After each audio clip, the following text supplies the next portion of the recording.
Boa tarde, né? Vamos continuar a nossa aula, certo? Nós falamos nesse slide aqui que fala da divisa social.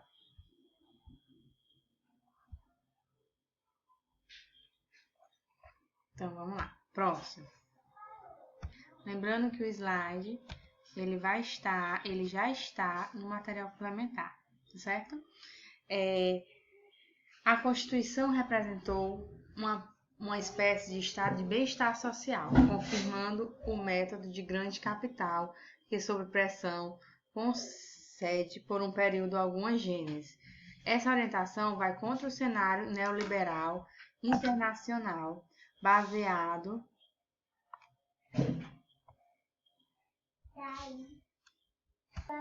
Boa tarde, vamos continuar a nossa aula, né? Agora nós estamos gravando, vamos para o YouTube. Então vamos lá. A questão social no Brasil, continuando nossa aula, né? A Constituição representou uma espécie de estado de bem-estar social, confirmando o método de grande capital que, sob pressão, concede por um período algumas gêneses. Essa orientação vai contra o cenário neoliberal internacional, baseada na desregulamentação, flexibilização e privatização. Como eu disse para vocês, o Estado neoliberal é o Estado que nós estamos vivendo hoje. Ele tem a função, ele é o Estado mínimo, tá? Lembra sempre, no início do sistema capitalista, quem mais tratava das expressões da questão social era a filantropia. Após a filantropia, eu tenho o Estado. E depois o Estado pega e sai de cena. Quando ele sai de cena, ele vai para o Estado mínimo, que eu tenho as ONGs. Hoje eu tenho diversas ONGs que trabalham com expressões da questão social. Então, e privatiza. Por que ele privatiza? Ele privatiza para reduzir o espaço dele de interferência na sociedade. Só que a gente sabe que é o Estado que regulamenta a sociedade, tá? Porque, por exemplo, hoje nós estamos em casa, em quarentena, porque o Estado regulamentou, tá? Não é porque o meu patrão, quem trabalha em empresa privada, não é porque o patrão disse assim, parou de trabalhar, nós vamos fazer um trabalho home office, né? Não, o Estado que determinou. O Estado disse, vocês têm que ficar em casa. Desculpa. O Estado, ele tem esse papel de pensar no bem-estar social. A eleição do Collor em 1989, meu Deus, foi um ganho por parte da burguesia.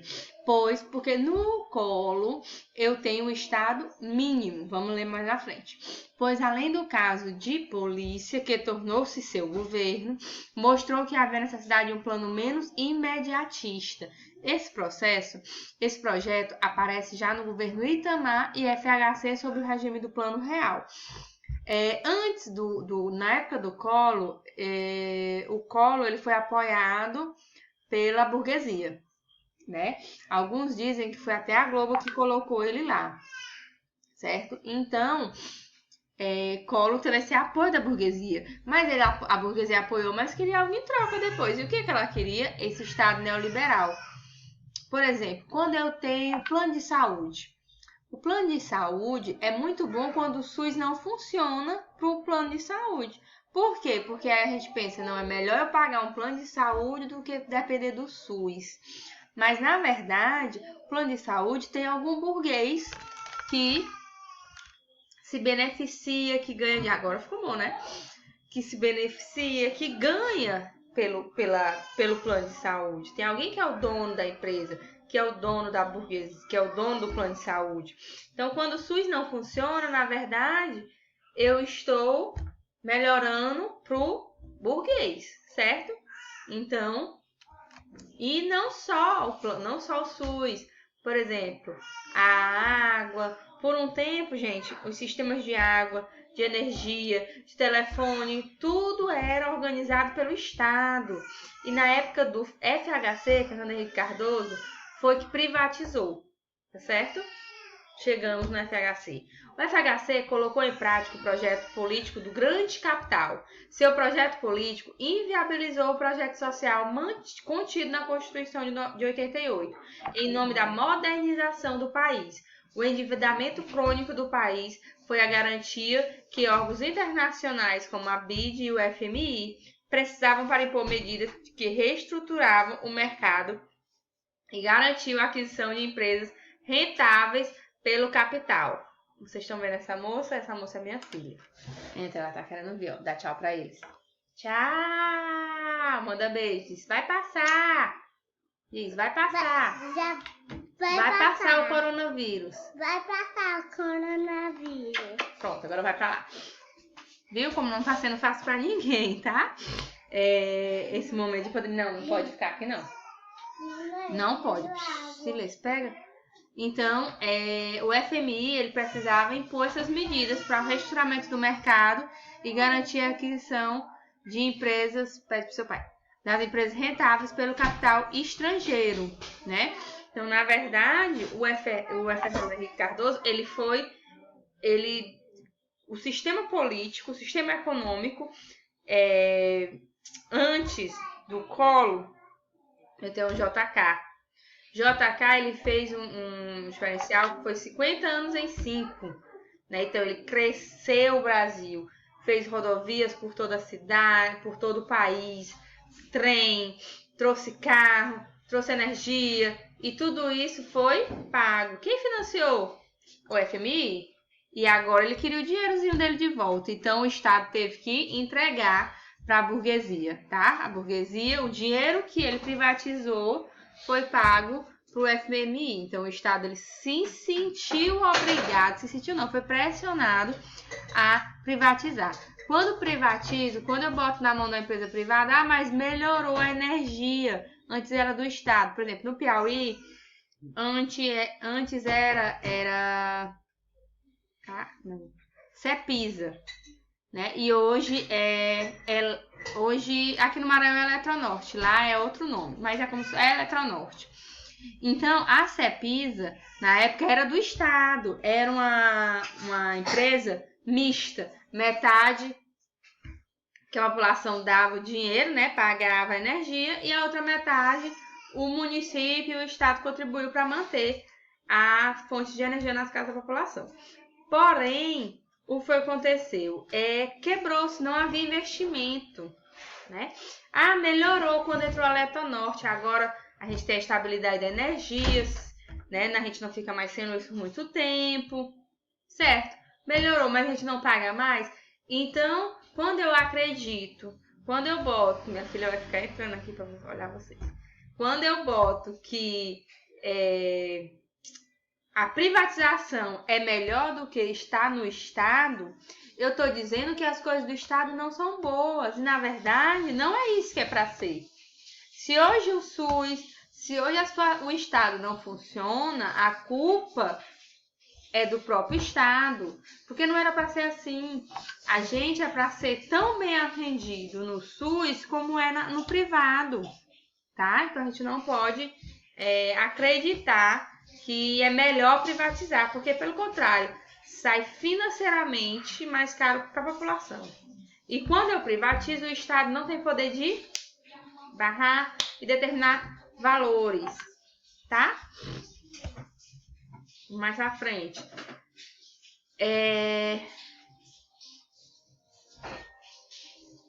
Isso aqui a gente já falou, né? Fernando Henrique colocou em prática o projeto político do grande capital. Seu projeto político viabilizou o projeto social contido na Constituição de 88, a Constituição Cidadã, que a gente já falou. Foi uma Constituição que foi feita em conjunto, não foi só feita pelos deputados, mas sim pela sociedade. Ela foi amplamente discutida, como conferências acontecem, só que, como as conferências acontecem nos municípios, no Estado, na União, ela foi discutida nesses 3 anos. O endividamento crônico do país foi a garantia que órgãos internacionais como o BID e FMI precisavam para impor medidas que reestruturassem o mercado e garantia de aquisição de empresas rentáveis pelo capital estrangeiro. É isso que eu já falei, né? foi muito interessante para o FMI, o Brasil está endividado, que ele pressionou para que o Brasil vendesse para a burguesia e esse dinheiro fosse pago a dívida interna, que foi pago um tempo desse. E não foi pago esse dinheiro que vendeu as empresas privadas, as empresas que se tornaram privadas, tipo a empresa de energia, de água, não deu para pagar a dívida pública, que era do BID ou FMI. A agenda oculta consistia em cortar gastos públicos e salários para liberar o dinheiro necessário para o pagamento dos serviços das dívidas internas e externas, que eu já disse. Tanto que para um novo acordo com o FMI, o órgão internacional colocava como condição a reforma na Constituição com a inserção de cláusulas. Né? A gente tinha um prazo. O que incomoda era a estabilidade do serviço público, do servidor público. Acreditava-se que para atingir metas impostas pelo FMI, seria necessária uma demissão em massa de servidores públicos. Houve também todo um processo de convencimento de que, para se combater a inflação, precisaria ter essa demissão em massa do servidor público. E hoje, se a gente observar nos jornais, este governo, ele fala isso, que o servidor público é que onera a coisa pública. Mas, gente, o servidor público é que faz a máquina funcionar. Como é que o servidor público onera se é ele que faz a máquina funcionar? Quer dizer que se tiver só... Tudo que vocês puderem imaginar. Só o SUS se não tiver o servidor público. Se não tiver da mulher que vacina, da mulher que limpa o postinho, do médico, do enfermeiro, psicólogo, da assistente social. Se não tiverem ele, os servidores, os funcionários, funciona? Não. Então não onera. Nós somos a força motriz, né? O que faz girar a coisa pública são os funcionários. Mas há uma distorção de realidade.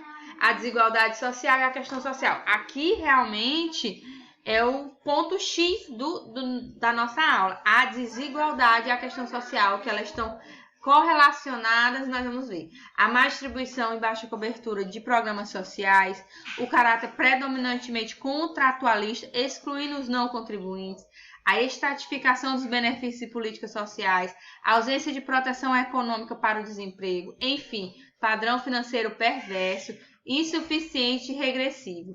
Caracteriza o novo padrão neoliberal de política social estatal pela primazia de programas assistenciais de caráter apenas suplementar e emergencial. Dessa forma, os serviços estatais para os pobres não são, na verdade, pobres serviços estatais. Aqueles que têm condição de contratá-los na orgia privada terão serviço de boa qualidade. Quem não puder receberá um tratamento de má qualidade. É o que eu já venho dizendo.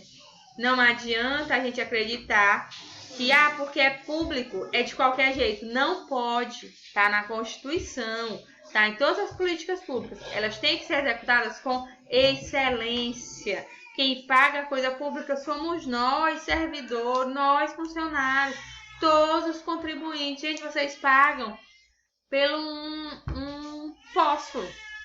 Fósforo for R$1. 50 centavos a caixa de fósforo. 10 centavos dessa caixinha de fósforo é imposto. Esse imposto ele retorna para a nossa sociedade através de vacina, através de estrada, através de segurança, através de educação, através de tudo retorna, tá? Então, nós vamos acabar essa aula, porque eu só consigo gravar até 15 minutos e já deu 14.